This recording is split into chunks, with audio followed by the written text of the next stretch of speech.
Hello, my noble outlaws. Outlaw Samurai coming at you live with a video. If you saw the short recently, you'll know that I have myself a Viking drinking horn. And yes, the war horn will be coming soon after. But that probably has a lot of you thinking, Outlaw, why did you get a Viking horn? Isn't your whole thing samurai? And well, yes, I am predominantly, if you had to categorize me as a warrior class, a samurai. But that doesn't mean I can't have a secondary class, which is Viking.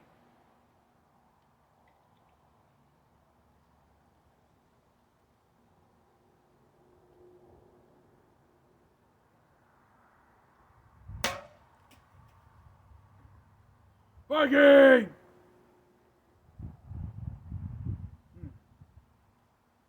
But as we can see, it's not a bad horn.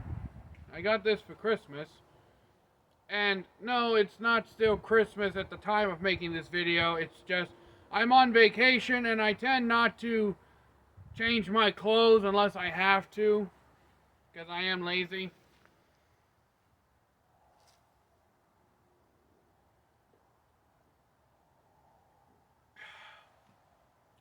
And if you're wondering what I was drinking out of this, it's Liquid Death.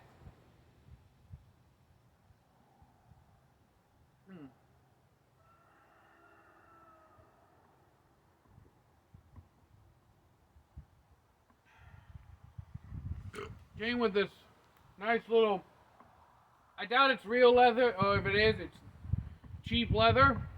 But it came with this nice leather carrying thing. Now, you probably see before me, 2 bottles, longsword.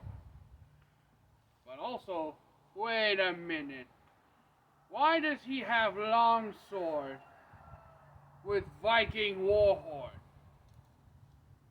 And to tell you the obvious answer, historically speaking, Vikings and the medieval knights of Europe actually did fight each other.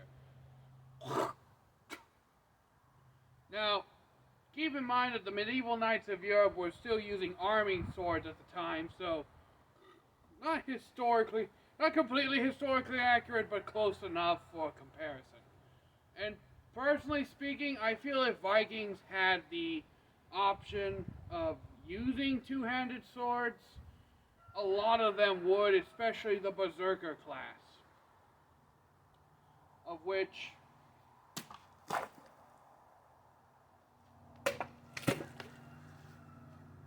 you know your boy gotta respect. I took them bitches out with 2 Krumpows. Now if you notice, on the second one I did turn the blade around to perform that Krumpow. That's because only one edge of this is actually sharpened. And I do that on purpose. Factory edge, sharp edge on these 2-edged swords. Mainly for testing, but I never go back and sharpen the other edge. Just simply because I already have a primary cutting edge, and personally speaking, I believe if you use a longsword with 2 edges, have a blunt edge for actual attack and defense, for fighting against heavier armored opponents, and then if you have to fight someone in light gambeson, just twist of the wrist, you can cut a bitch deep when it comes to just wearing gambeson armor.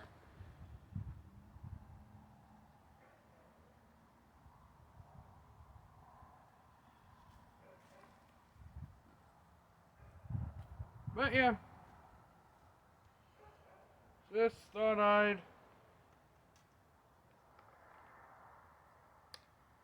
come out here,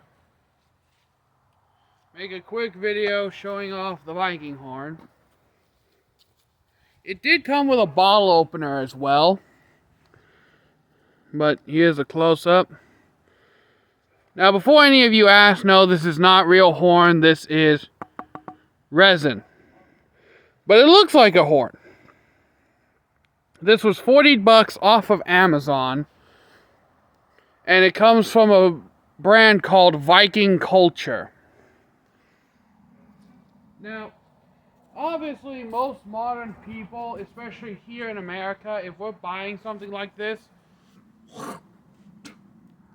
it's not necessarily for the cultural aspect behind it, but more for like LARP and Ren Fair kind of activities. Which, if you notice, my belt is very Ren Fair-like. Very simple, very medieval style of belt. Long sword in Sword Frog. And I even have a little utility knife here on the back. I also got for Christmas this year. It's got like a stag handle.